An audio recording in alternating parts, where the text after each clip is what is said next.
I never thought 4 simple phrases could change my life. They sounded almost childish, but after 30 days of practicing them morning and night, I can't deny what happened. And the real surprise came at the last stage of the journey that I never saw coming. I'm Jaslyn, and welcome if you're new here. I'm someone who's been working on my self-esteem and self-worth for years. From leadership roles to personal struggles, one thing I've realized is that the hardest battles are often the ones we fight inside our own minds.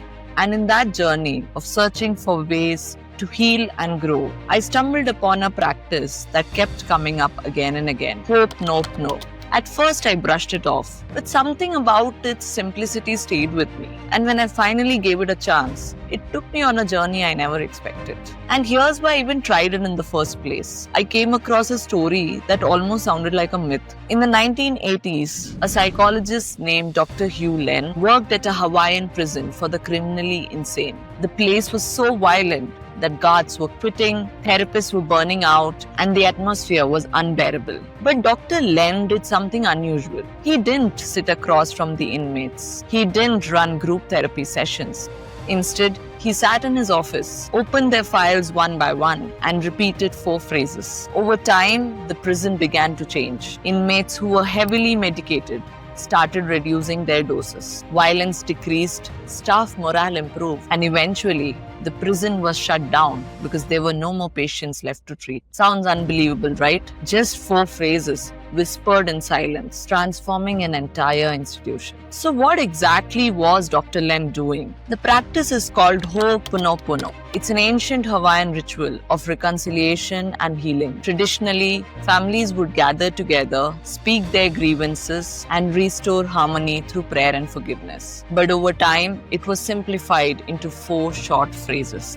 I am sorry, please forgive me, thank you, I love you. At first glance, these words seem almost too simple, but the idea behind them is profound. By repeating them, you clean the inner memories, the guilt, the anger, the disappointments that cloud the way you see yourself and the world. And here's what fascinated me. Ho'oponopono may sound spiritual, but modern science actually explains why it works. Forgiveness research shows that letting go reduces stress hormones like cortisol, improves heart health, and lowers anxiety. Gratitude studies prove that saying thank you boosts serotonin and dopamine, your brain's natural mood stabilizers.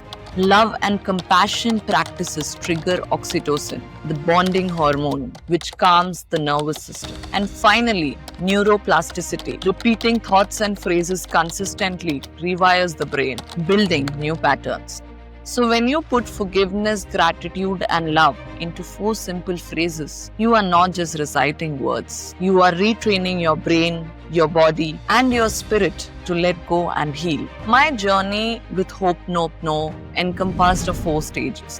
When I started, honestly, I thought of Dr. Len's story as more of a legend. Could 4 phrases really change prisoners or me? The first few days, it felt mechanical, just words. I even caught myself doubting, am I wasting my time? But I kept going, morning, night, over and over. Then something shifted.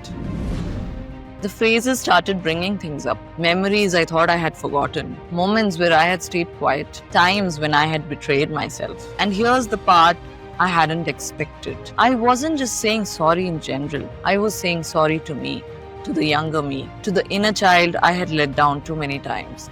On other days, it felt like I was apologizing to the universe, to God, for the times I hadn't lived up to my fullest potential. These were heavy moments. Sometimes I cried, sometimes I journaled, but it felt like a cleansing, like layers of dust being washed off my soul. After about 2 weeks, the weight began to lift. I noticed I wasn't as reactive. Little things that used to sting didn't bother me as much. My inner voice softened. It was something deep, a quiet calmness. It felt like forgiveness was rewiring me from inside out. And not just forgiveness of others, but forgiveness of myself.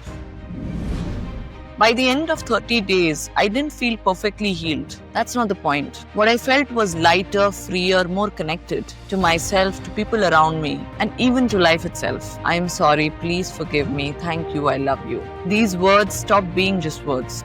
They became a ritual, a morning and night cleansing for my heart, my mind, and my spirit. And the last stage was realizing I could love myself in a way I never had before. That was the true gift. So for me, Hope Nope No became less of a technique and more of a sacred ritual. A mirror, a reset, a reminder that healing isn't always about doing more. Sometimes it's about letting go. But here's the truth. I wasn't only practicing Hope Nope No during these 30 days. I combined it with something else. And I believe that is what amplified the results in ways I couldn't have imagined. If you haven't already, do check it out.